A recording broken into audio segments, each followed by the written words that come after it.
Bonjour à tous, on commence ce tour de la presse sportive en Espagne où le dossier Paulinho au FC Barcelone fait encore la une. En effet, selon Mundo Deportivo ce matin, la décision quant au transfert ou non du Brésilien au Barça devrait intervenir aujourd'hui. D'ailleurs, les Catalans n'ont plus tellement le choix, le marché des transferts chinois fermant ses portes ce vendredi.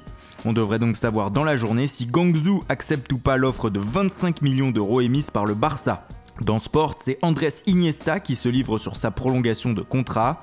J'espère rester encore longtemps au FC Barcelone, dit-il. Une manière de rassurer les supporters blaugrana. Iniesta devrait bien rester cet été en Catalogne.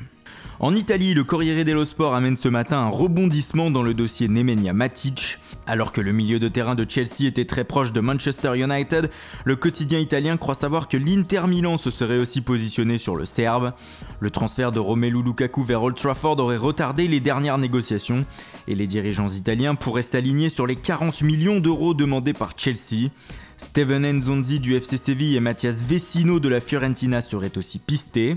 Dans le même temps, les Nerazzurri travailleraient sur la piste menant à Radja Nainggolan. Selon la Gazzetta dello Sport, le milieu belge serait en froid avec la direction de l'AS Roma et réfléchirait à un départ. L'Inter serait donc à l'affût. En Angleterre, Manchester United n'est toujours pas rassasié. Après Romelu Lukaku, les Red Devils se seraient désormais activés pour le milieu de terrain de Tottenham, Eric Dyer. Selon le site internet du Mirror Sport, José Mourinho aurait demandé à ses dirigeants de préparer une offre de 68 millions d'euros pour le recruter. Suffisant pour faire craquer les Spurs ? Toujours autrement, une petite polémique est venue recouvrir la une du Daily Express ce matin. Selon le journal anglais rejoint aussi par le Guardian, Manchester United aurait émis des doutes sur Alexandre Lacazette alors que les Manculiens étaient à l'affût pour le recruter. José Mourinho aurait en effet fait observer plusieurs fois l'ancien lyonnais, mais les scouts auraient eu un avis catégorique sur l'international français. Il n'a aucune endurance, aucun impact physique et n'est pas un joueur de grand match, aurait-il rapporté au technicien portugais. Depuis, Lacazette a rejoint Arsenal et Manchester a recruté Lukaku. Le premier choc entre les deux clubs la saison prochaine promet. En Allemagne, le journal Bild pose une question ce matin. La star du Real Madrid, James Rodriguez, va-t-elle rejoindre le Bayern cet été ? Plus du tout en odeur de sainteté chez les champions d'Europe où Zinedine Zidane ne compte plus sur lui, le Colombien souhaite partir.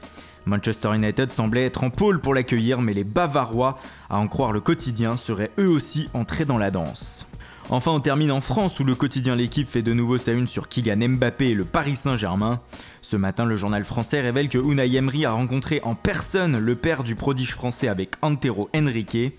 Le coach parisien lui aurait assuré que Mbappé serait au cœur du projet de jeu du PSG la saison prochaine avec Edinson Cavani. Un discours qui aurait plu à l'entourage du joueur. Cependant, le principal intéressé a repris l'entraînement hier avec Monaco et n'a toujours rien décidé quant à son avenir. Voilà, c'est tout pour aujourd'hui, merci pour votre fidélité, bonne journée à tous et rendez-vous dès ce soir pour un nouveau journal du Mercato.